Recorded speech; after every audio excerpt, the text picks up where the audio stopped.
All right, what's going on, guys? Trev back again, here to bring you another video. This one's going to be doing another Q&A leading up to the second half of The Walking Dead Season 6, which comes back February 14, 2016. In this one, we're going to be starting with the question, Trev, why do you think The Walking Dead TV series is so popular?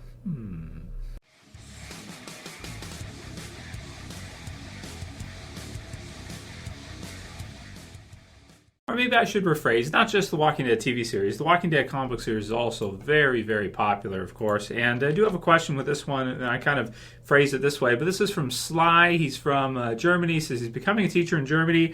He says, I'm currently writing my thesis on The Walking Dead in connection to aspects of the American dream / nightmare in my studies.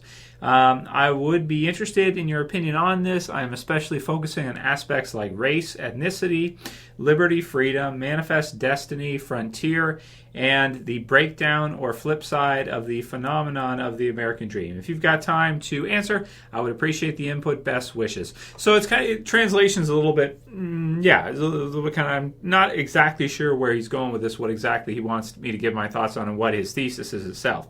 I would have preferred if you'd give me your thesis statement slide so I could break it down and, kind of give you my thoughts on it, but which is cool. But I thought it was a good topic. Like, okay, why is the show so popular? What is it that people find appealing about something like The Walking Dead, either TV series or comic book series? Because remember, the comic book series is huge too, based on what it is. I'm pretty sure it's the biggest comic book Image has coming up after Spawn. It's its biggest release because Spawn doesn't have a regular schedule, but The Walking Dead for the last over 10 years.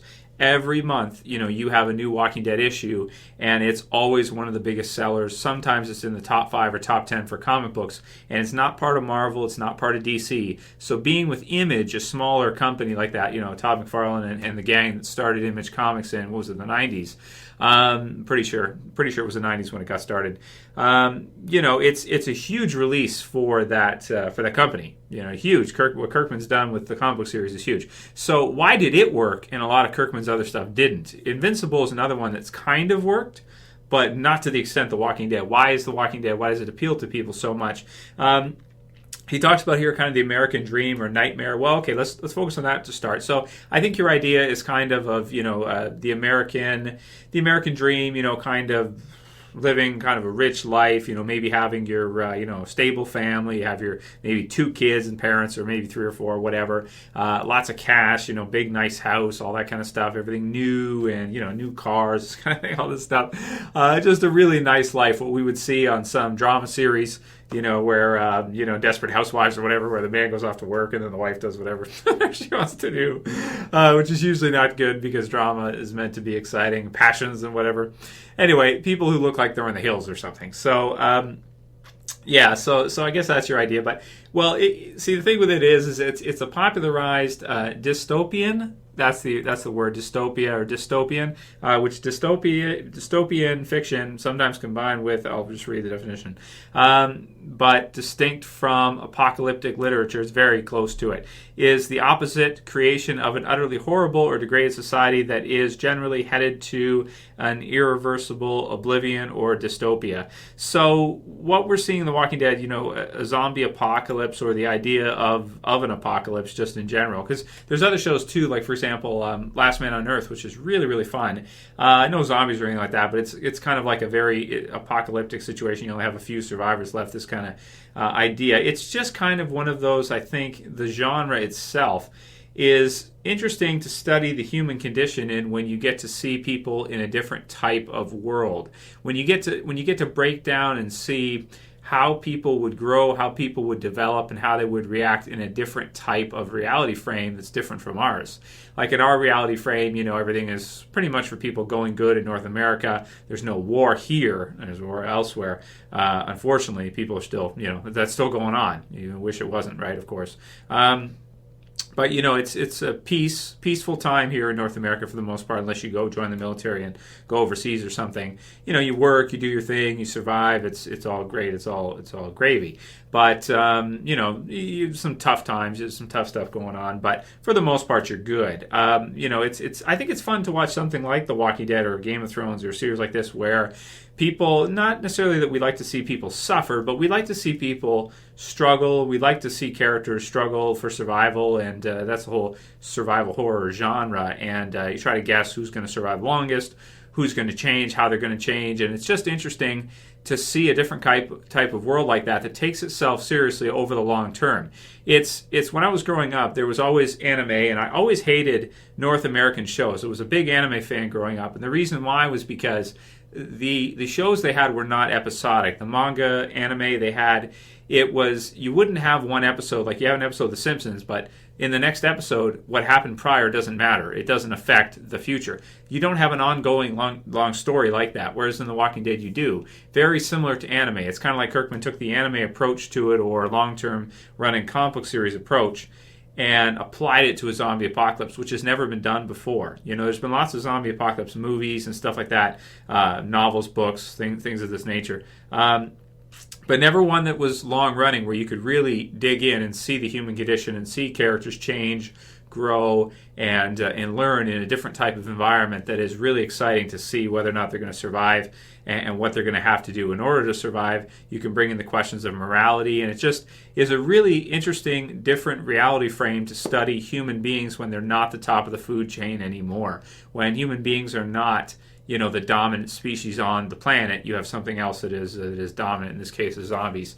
It's just really interesting and exciting to see. So I think that's the best I can do for you, Sly, in terms of my thoughts on it and my opinion on it and why it's kind of so popular, why it's taken off. In terms of you wrote here race, ethnicity. Well, you know, The Walking Dead does have a good mix of different races, ethnicity, you know, that type of thing, liberty, freedom. And, you know, now we're starting to see in the series, from the beginning, more survival horror. Now we're starting to see the regrowth, you know, especially with, like, you have Deanna, who talks about her vision and plans and that growth of civilization coming out of, you know, basically survival, just coming out of barely surviving to it growing back to the point where human beings may be able to become the dominant species on the planet again if they can, you know, survive all the different trials and tribulations, you know, throughout the story. So it's fun. It's interesting. It's definitely fun to watch, and it's certainly exciting. Absolutely exciting. So that's why I think it appeals to people so much. I think that's why, you know, you have so many people who love the show, and you know, shows like Game of Thrones too. You know, you have a lot of characters being killed off. You have a different type of world that, you know, has some of the fiction and that mixed in, and you know, it's really fun to try to guess what's going to happen next, who's going to survive, who's not, and to see as time goes through which characters are going to make it and how they're going to change and why. So it's just really fun to see, and of course it's done really. Both are done really well too. If The Walking Dead wasn't done and didn't take itself seriously, it wouldn't be what it is. It wouldn't be as you know, as popular as it is and as big as it is.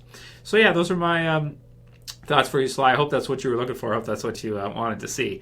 Yeah, so cool. So and also too here, like how people act in, you know, regular life versus how they would react or how they would act in that type of environment is totally like almost inverted, which is fun, which is interesting too. Next one's from Rebecca Spooner, and she says, "Hey Trev, a question for next Q&A. I think Daryl is a virgin. Your thoughts?" I guess so.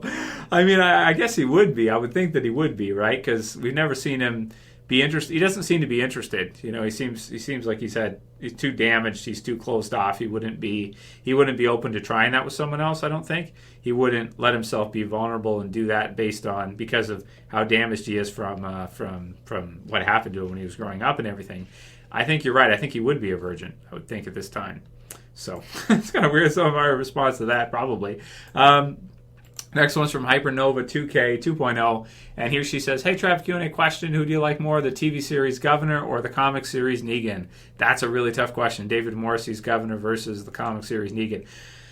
I probably have to go with the comic series Negan. He's just so much fun. He's just so funny, and I find him polarizing to read and just look forward to seeing it all the time. Even though the Governor TV show was so awesome, but he hasn't been around for as long, and he hasn't been there as much. The comic series Negan has been there for quite a while, quite a long time. So he's been a lot of fun to read, at least for me anyway.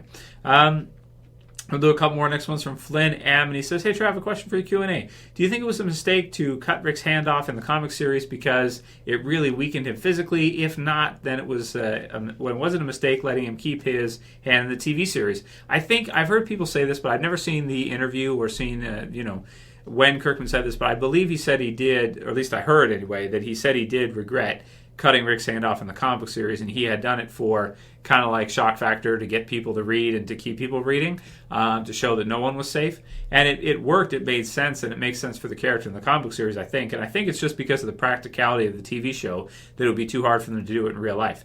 But he has said that he does regret doing it from what I've heard. I haven't actually seen the interview, though, when he said that. So that might be fans putting words in his mouth, or interviewers putting words in his mouth. Who knows? Hard to say.